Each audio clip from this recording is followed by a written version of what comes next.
estamos aqui nos bastidores com o professor Mansur Peixoto, que eu vou trazer imediatamente para cá. Boa tarde, Mansur. Primeiramente, meu caro, muito obrigado por nos atender. Eu sei, aí a gente sabe, a gente imagina, não tem como a gente saber, a gente imagina o teu estado mental, o cansaço físico.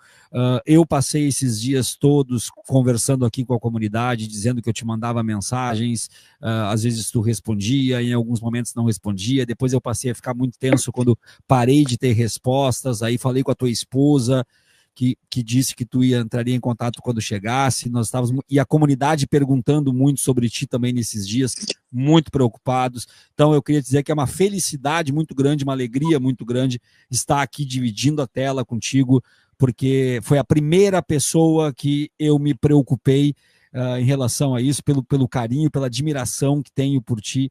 Então, muito obrigado por estar aqui, por fazer esse esforço, por nos atender. Queria te ouvir como é que tu tá, e a palavra é tua, meu caro. Eu agradeço muito, professor Viaro, toda a retórica recíproca. Eu gostaria, primeiramente, de pedir perdão às pessoas se eu falar alguma coisa que não seja compreendida. Eu ainda estou com bastante confusão mental por causa de, enfim, muito tempo sem dormir. A gente passou por muita tortura de privação de sono durante a prisão lá em Israel, no Negev, né? Eles não deixavam a gente dormir, de 2 horas os guardas acordavam a gente, então minha cabeça ainda está bastante bagunçada, né? 7 dias aí de bastante problema, né? Mas eu não podia perder essa live hoje aqui com o pessoal do DCM, que é uma comunidade que eu gosto bastante. Está sendo aí minha primeira transmissão depois do aeroporto com vocês. Eu peço também perdão pela qualidade do áudio, que eu estou aqui com o celular, que foi o que eu consegui para poder estar participando aqui. Mas, primeiramente, depois dessa introdução, eu gostaria de dizer para vocês que o que a gente fez, né, dentro desse período, de tudo que a gente estava passando, é como um papel de coadjuvante, né, dentro da luta maior do povo palestino. Eles que são os protagonistas dessa história. Se a gente passou por uma unha, né, do corpo do que eles passam há décadas de, né, digamos assim, extrema necessidade, extrema dificuldade, extremo abandono e tudo. E uma das coisas que eu percebi é que é muito pior, pessoalmente, lidar com os israelenses, das forças de segurança, das forças policiais, das forças do exército, do que virtualmente o que a gente sabe das suas atrocidades. São pessoas extremamente desumanizadas, racistas, num ponto que eu fiquei impressionado. Jogaram uma banana para uma de nossas membros da flotilha, a chamaram de macaca, puxaram seu cabelo, colocaram ela em confinamento solitário, perguntavam quem era árabe ali dentro da flotilha, ou quem tinha descendência árabe, para espancar, né, o nosso companheiro que estava lá também, brasileiro, de 75 anos, né, que é o Magno, levou um soco nas costas de um soldado israelense. Eu vi tortura com meus próprios olhos, né, durante tudo isso que a gente passou. Roubaram os remédios de membros da flotilha que necessitavam, né, de remédios. Tinha um senhor com asma, que eles roubaram toda a maleta de asma desse senhor. Ele começou a passar mal, a gente começou a ficar desesperado na cela para pedir ajuda. E eu tive uma cena assim que parecia de filme de psicopatia, né? O soldado olhou para ele e falou que ele era bem. E a gente abanando o senhor, sabe, desfalecendo, passando mal. Uma pessoa de outra cela falou que tinha uma bomba de asma, o soldado foi, tomou da mão da outra pessoa e levou para longe. E o senhor ficou lá, assim, horas em agonia, né? Então, a gente teve coisas que, assim, que eu só vou poder contar quando eu organizar minha cabeça, sentar e colocar tudo. Mas a gente teve testemunhas de coisas horríveis, mulheres que foram, assim, tratadas de uma forma absurda, agredidas, vilipendiadas de diversas formas. Itamar Ben-Gvir, Israel Katz apareceram, né, para insultar a gente, para tentar fazer seus vídeos, para tentar fazer seus materiais distorcidos, né? Então, assim, foram dias de bastante terror, de bastante problema, de bastante incerteza, aflição e angústia, né? Mas finalmente estamos de volta aqui, né? E voltando para esse mundo que a gente viu agora, a questão dos acordos de tentativa de cessar fogo. Eu não posso opinar ainda porque eu estive fora do mundo durante todo esse período, e antes mesmo na flotilha não tinha acesso à internet de uma forma tão regular assim, por causa de todo o trabalho que a gente tinha para fazer pelo dia. Então, eu não tenho como opinar muito nas questões do mundo, até que eu possa, digamos, me atualizar geopoliticamente. Mas com relação ao que aconteceu na flotilha, houveram momentos de total terror, bombardeio nos nossos barcos com bombas de choque, quebraram-se mastros, né? Eu fui testemunha do ataque incendiário de um drone israelense ao barco Family. Foram coisas assim terríveis. Uma coisa é você ver um bombardeio no vídeo, outra coisa é você estar sendo alvo do bombardeio. Você, de 20 em 20 minutos, vir um drone e despejar um artefato explosivo, tentando ali causar uma avaria ou terror, né? Que esse que era o grande objetivo. Sem falar nas abordagens dos soldados israelenses dos nossos barcos, que foram extremamente terríveis, né? Nos torturaram, né? Deixando sem água, em locais abafados, câmaras quentes com ar quente. Foi uma coisa de louco, né? Uns mais do que os outros. Geralmente as pessoas que tinham alguma ascendência árabe, não importa a religião ou a região do mundo, mas que tivesse uma aparência que pudesse ser confundida pelos soldados israelenses como árabe, eram tratadas assim, esfregando a cara no chão, espancamentos, coisas horríveis, né? Mas estamos aqui depois e o trabalho da flotilha continua. Eu queria, se tu tem condições de dizer para a gente o momento que vocês são interceptados pelas forças de Israel, como é que se deu isso até chegar na prisão? Como é que foi esse deslocamento, esse tratamento? Por quais capítulos vocês passaram ali desse abuso, desse horror? Bem, cada dia foi um horror diferente, né? Mas no primeiro momento é o seguinte: nós da flotilha recebemos treinamento de não agressão e de cooperação de não escalamento da agressão israelense. Então, quando recebemos sinal de rádio do exército israelense em águas internacionais, nós não queríamos entrar em Israel, nós não estávamos na costa de Israel, nós estávamos no local do mundo que todos os barcos circulam de todos os países, um local que se chama água internacional. A não ser que você creia que Israel é um império global e que até aqui, agora em São Paulo, eu estou dentro de Israel, você não pode concordar que Israel tinha o direito de sequestrar ninguém em águas internacionais, né? Então, estávamos em águas internacionais com o objetivo de levar ajuda humanitária para Gaza, sem que os nossos tripulantes desembarcassem em Gaza em massa, não era nem esse o plano. Tínhamos veículos especiais, né, dentro dos barcos para carregar as ajudas e enviar na direção da costa de Gaza com a ajuda de outros voluntários que já estavam preparados somente para isso. Não ia ter um desembarque maciço em Gaza, a gente não era nem esse o objetivo.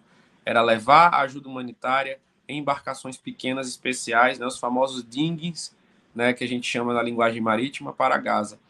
Então, quando fomos abordados, recebemos sinal de rádio para que parássemos em águas internacionais.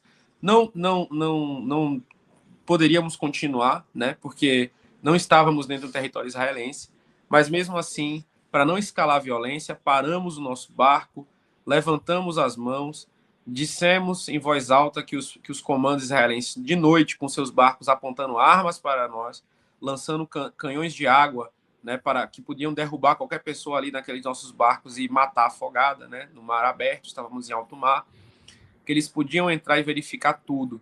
O que eles fizeram foi entrar com seu armamento pesado dentro do barco, apontando as armas para nós, né? Isso foi visto, quebrando as câmeras de segurança para que o que eles fizessem ali não fosse registrado pelo mundo. Isso é muito importante, porque eles quebraram as câmeras, chutando mesmo, quebraram as antenas de internet. Assim que subiram, a primeira coisa que eles procuraram fazer foi quebrar as câmeras e as antenas de internet. O que é que você pretende fazer quando você quebra uma câmera de um lugar? Crime, basicamente isso. Então eles quebraram, né? Nós nos reunimos sentados em formas de ferradura, né, no deck do barco, com as mãos levantadas, respondemos que eles podiam nos revistar, revistaram um por um, revistaram nossa carga, só que aí depois pegaram cada uma das pessoas e enfiaram, né, dentro de quartos que eram feitos para no máximo 2 pessoas. Para vocês terem uma ideia, colocaram 6 pessoas, né, no meu caso, em cima de uma cama de um colchão de casal, todos ali imprensados com a porta ali, né? E um por cima do outro, basicamente, por um dia inteiro, né? No local sem ventilação apropriada, só com a escotilha. A gente nem passava o dia dentro desses quartos, porque eram extremamente abafados e quentes, né? era só para dormir em noites que eram mais assim agitadas de mar, né? E pessoas que precisavam ali por questões de saúde mesmo dormir nesses quartos, mas enfiaram várias pessoas nesses locais e deixaram a gente sem comida e água, somente se recebêssemos das mãos deles, porque eles queriam fotografar dando água para a gente, né, para poder usar na sua propaganda de que estávamos tratando bem, né? Mas basicamente assim, a gente se recusava a participar do joguinho deles, né? Então era o seguinte: se vocês só bebem água, se aceitarem fazer propaganda de que estão bebendo a nossa água. Então deixaram a gente lá sem acesso à comida, nossos barcos estavam lotados de ajuda humanitária e comida, eles bagunçaram os barcos, pegaram toda a carga de roupas e pertences dos tripulantes, abriram as malas e espalharam pelo chão do barco, deixaram tudo uma imundície, viraram os lixos e fizeram seus vídeos falando que nós éramos sujos, que nós éramos bagunçados, que ali não tinha ajuda humanitária nenhuma, que era tudo uma mentira. Então a gente foi dos barcos da selfie para os barcos do Hamas, para os barcos do nada, né? Que no fim das contas a gente estava levando nada, estava todo mundo ali, né? Fazendo nada. Então a gente ficou lá em posição desconfortável por um dia inteiro, com muito balanço, até chegar em Ashdod. Quando chegou em Ashdod, as pessoas eram descidas, né, do barco, e quando iam, né, do chão para o porto, as que chegaram de manhã eram colocadas no sol, né, num chão muito sujo, quente, né? A gente está falando de Oriente Médio, gente. Quando a gente fala de quente, é quente mesmo. No meu caso, todas as pessoas que eram desembarcadas de noite, no meu caso, né, que a gente ficou o dia atracados nesses quartos, né, sem a permissão de sair, batiam nas pessoas quando desciam. No meu caso, né, eles não me bateram, colocaram o braço para trás e sem necessidade, porque ninguém estava se recusando a andar, ninguém tinha uma arma, ninguém demonstrava nada, e começavam com tortura psicológica, com cães, com teasers, né? Algumas pessoas eram vendadas, colocadas com enforca-gato para ficar com algumas partes do corpo geladas, né? Sem circulação de sangue. Se levantasse a cabeça apanhava, né? Tinha que ficar com a cabeça para baixo, né? E insultos, a gente sempre escutava, né? Eu falo fluente em árabe, então eles ficavam procurando quem era de ascendência árabe, principalmente mulheres, para chamar de puta e coisas assim. Era uma coisa horrível. Então a gente viu muita gente idosa apanhando, né? Algumas pessoas gritavam, né, para parar, mas eles tratavam assim dessa forma. Olhavam para a gente com cara de nojo, ficavam apontando, falando todo tipo de coisa. E assim, um horror, um absurdo. Até que quando a gente estava lá, né, já no porto de Ashdod, o próprio Itamar Ben-Gvir apareceu para insultar todo mundo, né, um criminoso de guerra, assassino em massa de crianças, apareceu lá na minha frente, assim, uns 8 metros de distância, e começou a xingar todo mundo que estava lá no chão, né, ali na posição de submissão que os soldados haviam colocado, né. Então, assim, cada pessoa teve uma experiência diferente, né. Houveram pessoas que sofreram muito mais, né, muito, muito mais, e outras, digamos, que tiveram outros graus mais inferiores de tortura, algumas mais físicas e outras mais psicológicas. Mansur, eu quero dizer assim, ó, eu, por ter problema de bruxismo, geralmente quando me encontro em situações que eu fico nervoso, eu amasso meus dentes e por isso que eu preciso de placa para bruxismo. E nesse momento eu estou quase que destruindo os meus dentes. Eu queria te dizer que tu é um. Eu vi a declaração hoje do Tiago e entendo perfeitamente quando ele disse que ninguém é herói, que o protagonismo é dos palestinos que lá estão, eu entendo. Só que o papel de vocês é um papel fundamental de denúncia, de alerta e de registro disso. E pelo mesmo, por outro lado, o que vocês passaram e o que tu está falando, cara, eu trabalho como jornalista aqui no DCM e eu tenho que me controlar para não cometer excessos que possam levar a processos do canal e processos para mim. E eu te confesso que hoje está difícil de controlar ouvindo o que tu está falando. Tá bem difícil. Eu já fui na Polícia Federal depor junto com o Genuíno por causa deste tema. Eu e o Genuíno fomos processados através de um corte criminoso do MBL que mandou para a Conib, que fizeram sacanagem com a gente. Hoje eu estou quase que dando motivo para eles de fato, porque não dá mais, eu quero te ouvir, mas não dá mais para negar a comparação, por exemplo, da Alemanha da primeira metade do século XX com o que está acontecendo agora. Não dá mais para negar, cara. Eu sou professor de história, cara, pelo amor de Deus. Olha, só para você ter uma ideia, tinha um senhor que eu não esqueço, ele é uma pessoa muito especial, iluminada, chamado Pat, que ele era da delegação irlandesa. ele estava com a gente. Ele trabalhava no bar como mecânico, né?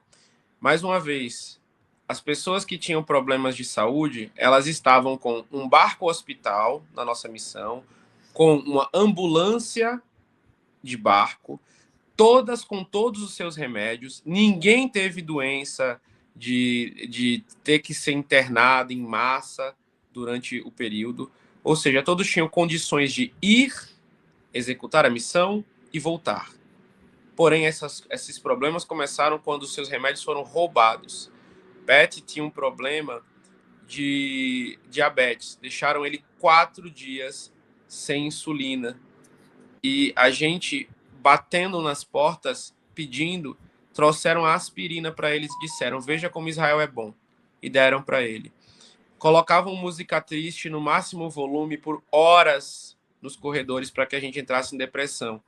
Muitas pessoas sequer viram a luz do sol, né, durante esse período, porque não tinham acesso a banho de sol. Então, assim, isso é o leve. Se a gente fosse palestino, a gente já estava afogado já. Não tinha nem chegado nos portos de Ashdod. Então, assim, enquanto a gente estava lá, aqui no Brasil, uns certos senhores, né, de certos movimentos políticos, começavam a anunciar que, mais uma vez, todos eles vão ter suas devidas respostas, tá, gente? Eu cheguei aqui de um voo longuíssimo, desde Doha, no Catar, tá vendo aqui, eu não dormi ainda. Então, mas vai ter conteúdo respondendo a todos eles.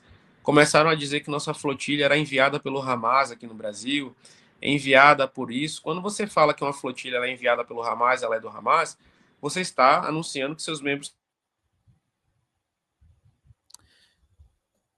Alô, acho que o Mansur deu uma travada. Vamos ver se retoma agora.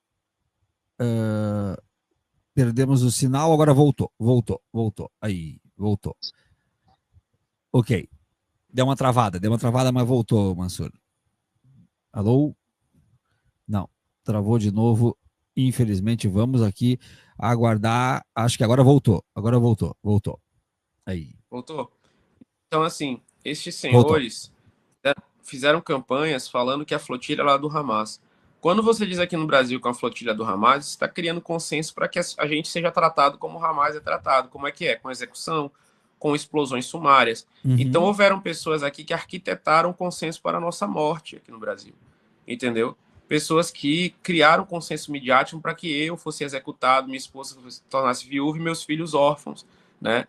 Como tantos palestinos são. Essas pessoas, elas podem agir livremente fazendo isso. Agora, se você chama uma pessoa dessa de canalha, você é processado, né? Infelizmente, essa que é a realidade jurídica do nosso país. Sionistas podem fazer o que quiser, podem matar crianças, ser heróis, né? E quando as pessoas que vão ajudar as crianças que eles estão tentando matar são presas, eles podem difamar essas pessoas e nada acontece. Infelizmente, essa é a nossa realidade, né? Eu compartilho da sua revolta. Pode falar. Não, eu queria, na verdade, eu não quero abusar muito, porque eu sei que tu está cansado, eu quero colocar uma última questão para ti, mas antes eu quero te dizer assim que a gente precisa, de alguma forma, perder o medo de falar tudo aquilo que se definiu de anos para cá como tabu. A gente vai ter que perder, e talvez o que vocês produziram de registros na pele, sangrando na pele, seja uma das grandes cartadas para que se perca isso, porque, Mansur, eu vou ser bem sincero contigo, talvez eu me prejudique e até perca amizades, eu estou pouco me lixando pelo que eu vou falar agora. Eu não consigo mais aceitar que pessoas ditas intelectualizadas se apresentem para mim como sionistas de esquerda. Eu não aceito mais isso. Não aceito. Pessoas com doutorado, com pós-doutorado, que se colocam como sionistas de esquerda. Não, eu não aceito mais isso. Sionistas de esquerda pro raio que o parta. Eu quero te ouvir, cara. Não existe, não existe. Gente, é o seguinte, eu sempre trabalhei tentando integrar o meu conteúdo e a apresentação da Palestina com a comunidade judaica, né? Membros da comunidade judaica, sejam religiosos ou não religiosos, que se identificam como judeus, mas antisionistas. Quando eu estava lá, uma das coisas que eu percebi que aspecto você defende uma ideologia dessa? Que legitima tudo isso que a gente viu. Tinha criança na praia esperando a flotilha, pedindo chocolate nos vídeos. Pelo amor de Deus. A gente levou o chocolate, eles destruíram o chocolate, a gente não sabe se as crianças estão mortas. Sabe? Como é que você defende um Estado e você vai ficar falando que a culpa é de Netanyahu? Antes de Netanyahu era diferente? Antes de Netanyahu era diferente? Ariel Sharon era o quê? Bonzinho? Sabe? Quando que o sionismo não fez isso? Quando que essa ideologia se comportou de uma forma diferente? Quando? Me diga quando que você teve um presidente, um líder israelense que se comportou de uma forma diferente? O que teve mais próximo disso foi Isaac Rabin, que não era flor que se cheirasse, mas mataram ele. Então, assim, é isso que as pessoas precisam entender. Não existe mais diálogo, pessoal. Não existe mais diálogo. Essas pessoas precisam ser ostracizadas e as criminosas levadas à justiça. É só isso. É só isso. Sabe, tinha uma menina, poxa, ela fez um vídeo falando que queria o chocolate. A gente tava com chocolate. Eu não sei se ela tá morta, se ela tá viva, mas eu nunca vou poder levar o chocolate para ela, sabe? E ela tava na praia esperando. E filmaram ela esperando a gente chegar, olhando pro horizonte. E é isso, poxa, é isso. Essa é uma das piores coisas. E quando eu cheguei lá e eu tava no porto, eu vi os aviões passando por cima da minha cabeça e indo matar as pessoas que a gente tentou salvar naquela noite, levar pelo menos um pouco de comida, sabe? Na hora eu não chorei, na hora eu não sabia o que sentir, mas foi um terror muito grande, sabe? Assim, eu falei, poxa, a gente quase chegou lá. E aquelas pessoas que ficaram na areia esperando podem estar todas mortas agora. Aí a gente volta para o Brasil e o pessoal está defendendo esse maldito Estado de Israel, sabe? Tá normalizado, não que tem dois lados. Gente, tem dois lados não, gente. Não tem dois lados, não. É o mal, é o mal. Eu vi o mal, eu vi as trevas, eu vi o terror. Eu vi uma policial ficar me questionando se eu era árabe 300 vezes para fazer alguma coisa comigo, se eu respondesse que sim. É muito complicado tudo isso, né? Então, assim, eu vou ter que encerrar agora, porque Sim. eu preciso ir numa farmácia comprar remédios, que é uma coisa que eu preciso, para Claro, dar uma claro. nos músculos aqui que estão bem tensos, né? Sim. Mas eu gostaria de agradecer a todo mundo que apoiou não só a História Islâmica nessa primeira semana, mas em toda a flotilha, todo mundo que compartilhou. A visibilidade que vocês deram para a gente foi o que impediu que muita desgraça pior acontecesse, entendeu? Eu vou estar essa semana inteira aqui em São Paulo, capital. Tem a agenda História Islâmica, onde vai ter as palestras e tal, e de outros membros da flotilha, né? Quem puder ir, por favor, apareça para conversar com a gente, para fazer volume também, para mostrar, né, o tamanho do trabalho que a gente está fazendo assim ao vivo, é muito importante. E continuar, eu digo assim, como palavra final, dedique pelo menos 5 minutos do seu dia à Palestina. O que é fazer isso? Compartilhe um conteúdo, dá um like, faz um comentário, faz qualquer coisa que você puder. Não precisa se lançar no Mediterrâneo e passar 30 dias navegando, que a gente fez, não. Mas faz qualquer coisa, porque é o terror, é a brutalidade, gente. É muito ruim. Eu fui com o coração assim, que eu ficava pensando, talvez eu vá conhecer ali dentro um soldado israelense, ou uma soldado, ou um sionista, ou qualquer pessoa que vai me fazer mudar a minha visão, ou vai me mostrar que eu estou errado, que as coisas não são assim. É pior. É pior. Eu quero só registrar. Eu quero só registrar, Mansur, para ti aqui a mensagem da Laila Hamoud. Muito obrigado por ajudar o sangue do meu povo. Ela manda para ti, tá? Essa mensagem que ela está mandando aqui, o pessoal também mandando muita mensagem, depois a gente pode ver se com calma, a gente vai produzir um corte dessa parte aqui, vou te mandar também, e quero pedir que tu me mande qualquer coisa que tu tiver aí de evento sobre a Palestina, que a gente divulga no canal, tu tem meu WhatsApp, me manda, a gente divulga, a gente pode também ir cobrir em São Paulo, e quero aproveitar a tua presença para mandar um recado para o senador Jacques Wagner, dizer que vergonha, senador, que vergonha, senador do PT com longa trajetória e usar a tribuna do Senado para dizer que tem que exterminar o Hamas. Que vergonha, senador.